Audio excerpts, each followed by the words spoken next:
नमस्कार दोस्तों, स्वागत है आपका भारत प्यारा में, जहां आपको मिलेगी देश विदेश की ताज़ा और सही खबरें, वो भी सिंपल और क्लियर भाषा में। अमेरिका ने अभी एक बड़ा फैसला लिया है। इंडिया से आने वाले कई गुड्स पर टैरिफ बढ़ाकर 50% कर दिया गया है। पहले 25%, फिर रशियन ऑयल की खरीद के चलते और 25%, टोटल मिलाकर 50% टैक्स। ये सीधा मेड इन इंडिया के करीब 87 बिलियन रुपीस के एक्सपोर्ट को हिट कर रहा है।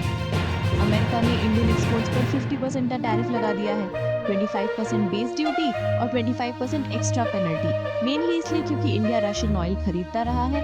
इससे सबसे ज्यादा impact textiles, James jewellery, leather, auto parts और फूड एक्सपोर्ट्स पर पड़ा है। इसका असर तुरंत दिखने लगा, रुपये की वैल्यू गिर गई और स्टॉक मार्केट में भी झटका आया।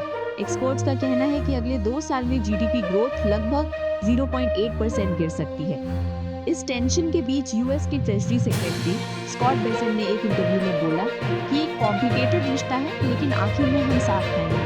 उन्होंने ये भी कहा कि ये डिस्प्यूट सिर्फ रशियन ऑयल की वजह से नहीं है, बल्कि ट्रेड डील्स की स्लो प्रोग्रेस और नेगोशिएशंस की डिलेज ने भी सिचुएशन को मुश्किल बनाया है।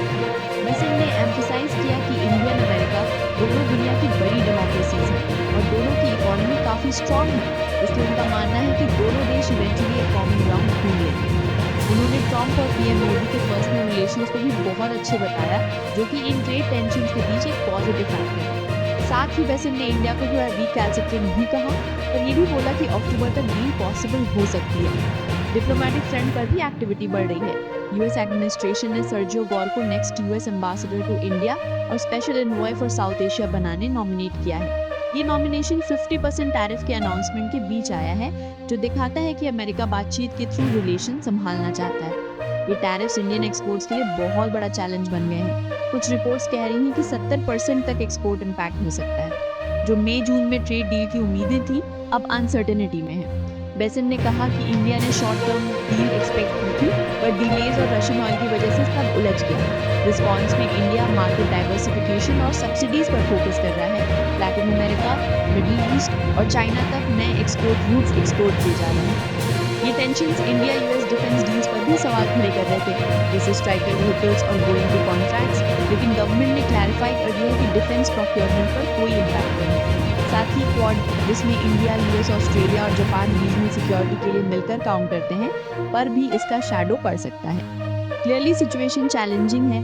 टैरिफ्स, ट्रेड डाउनफॉल और डिप्लोमेटिक टेंशन सब एक साथ चल रहे हैं, लेकिन बेसेंट का बयान एक होपफुल सिग्नल देता है कि इंडिया यूएस रिलेशंस टूटने वाले नहीं, एंड में साथ रहेंगे। सर्जियो गौर का नॉमिनेशन भी इसी एफर्ट का हिस्सा है, रिलेशंस को सस्टेन और रीबिल्ड करने की कोशिश।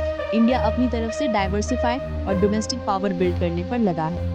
तो एक तरफ जहां 50% टैरिफ ने इंडियन एक्सपोर्ट्स को झटका दिया है, वहीं यूएस ट्रेजरी सेक्रेटरी का ये बयान एक होपफुल सिग्नल है कि इंडिया यूएस रिलेशंस अभी भी रिपेयर हो सकते हैं और फ्यूचर में कोलैबोरेशन पॉसिबल है। तो असली सवाल ये है कि क्या ये सिर्फ एक डिप्लोमेटिक ड्रामा है या अक्टूबर तक एक सॉलिड डील होगा।